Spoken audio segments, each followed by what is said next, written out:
was essential, heroism was optional. Now, guys, some of us are waiting to be heroes before we get obedient. Heroism is optional. Let the Lord take care of making heroes. Let us take care of the business of being obedient. Go cut down the poles. Go get a few of those idols. You know what they are. I know what they are. The enemy is among us. Enough. The enemy is around us, verse 33 to 35. The Midianite action now came on the back of the Canaanite thinking. Get rid of the Canaanite thinking and then deal with the Midianite activity. Again, let me quote to move things to a conclusion. If they trust one set of worldly forces to give them prosperity, they can hardly be surprised if another set takes their prosperity away. You see, that's what the people of God were doing. They were trusting on all these earthly things to answer the questions of their life. So God says, you want to trust in that? Fine, I'm going to turn it on your heads. And God ordains that those whose hearts are set on the Canaanite gods of peace and plenty and comfort will regularly suffer the Midianite scourges of strife, deprivation, and misery. You want to have peace and comfort and prosperity, and you're seeking it over here? Fine, let me bring that over on your heads for a while. And even as God uses evil as a punishment to teach his people, he calls Gideon to rise up and oppose the very evil that he uses as a punishment. Well, that'll stretch your heads in the small group Bible study, won't it? Right? The very evil which God raises up to use as a punishment to bring his people into line, he simultaneously raises up his servant to oppose the very evil that he is using himself as a punishment to bring his people into line. God moves in a mysterious way, his wonders to perform.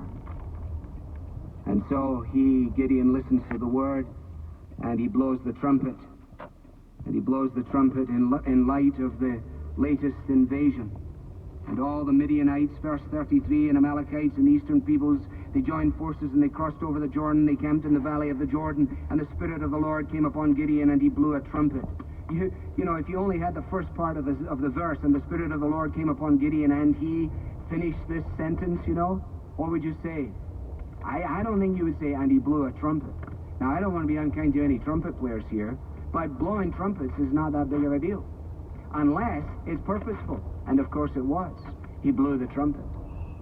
You want to be a trumpet blower? Are you prepared to blow the trumpet? You prepared to stand up for what is right against everything that is manifestly wrong?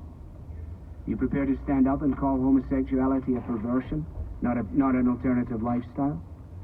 Are you prepared to deal first? Am I prepared to deal first with the enemy that is among? Am I prepared to deal with the enemy that is around? And lastly, am I prepared to deal with the enemy that is within? Gideon said to God, if you will save Israel by my hand, as you have promised, look, I'll place a wool fleece on the threshing floor. If there's dew only on the fleece and all the... You know all that stuff. You've preached sermons on it. You can't remember what you said about it because, frankly, you weren't that clear about what you were saying about it, remember? And you had it dry when it was supposed to be wet, and wet when it was supposed to be dry, and goodness gracious, you had it all over the place, and people hadn't a clue what was going on, and you wish you'd never even mentioned it in the first place, and you probably shouldn't have done, because it's only a very tiny part of the bigger picture. But you read in one of the old Keswick books a great sermon on the fleece, squeezing the fleece, and so you determined to do it as well. I suggest to you don't do it again. It was a special case to which God responded in a special way. And his broad sweep is for us to be obedient to what he has already made clear, not to sit around trying to get things wet or dry so that he can do special deals for us. But God was really nice, really kind to Gideon, because he knew that Gideon was fearful. And he takes the fearful servant and he picks him up, and he's about to use him, and we'll come to that tomorrow. But let me give you a final illustration of a fearful servant. November 21st, 1873, Dwight L. Moody reaches Scotland. And one of the biographers says, the Scottish people are eminent for their knowledge of theology. He who would edify a congregation of Scotsmen must come to them with the beaten oil of a sanctuary and pour it from vessels of a proper and traditional form. He should be a man of high attainments in learning. The stamp of some college should be upon him, and more than all, he should come with the endorsement of some eminent body of divines. All these things were lacking in Mr. Moody. If there were any preacher in all the world who was likely to be rejected in Scotland, aside from the power of God which attended him, Dwight L. Moody was that man. God came to him and said, "Hey, Moody, my mighty warrior." And the farewell meeting of Moody and Sankey was held on the slopes of Arthur's Seat, a big knoll of grass that you've seen on Chariots of Fire when Eric and his sister walk out there and talk to one another. Is down behind Holyrood Palace at the bottom of the Royal Mile. The farewell meeting of Moody and Sankey was held on the slopes of Arthur's Seat, no building being at all adequate to accommodate the vast congregation. From the historic seat of Christianity, which they had entered in fear and trembling, they went forth with joy in their hearts. Why?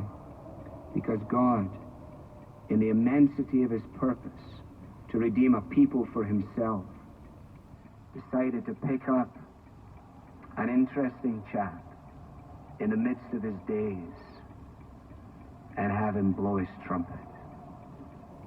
So to those of us who feel overwhelmed by the enemy, who feel crushed by our own sense of weakness, and to those of us who have become increasingly self-reliant, may these thoughts, random as they are, turn us again to the Scriptures and again to Christ, who makes his power clear in the very obvious nature of our weakness.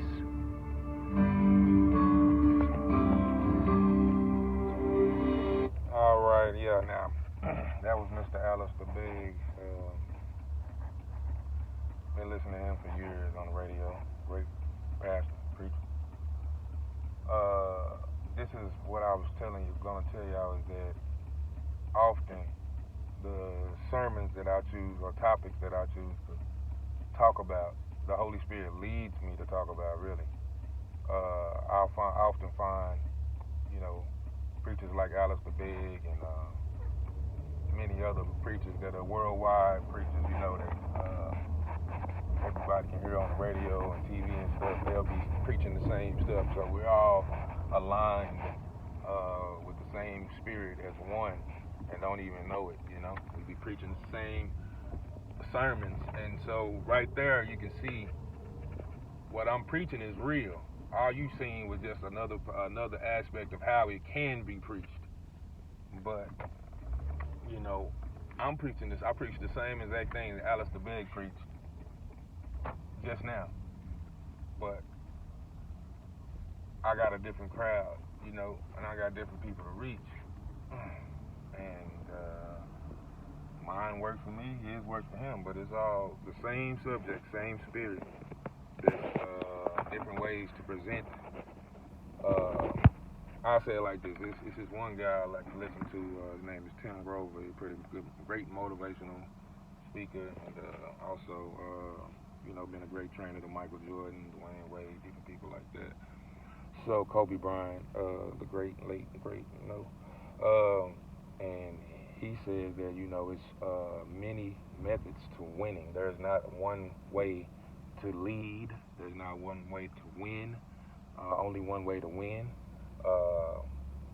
But some of the same characteristics come within winning.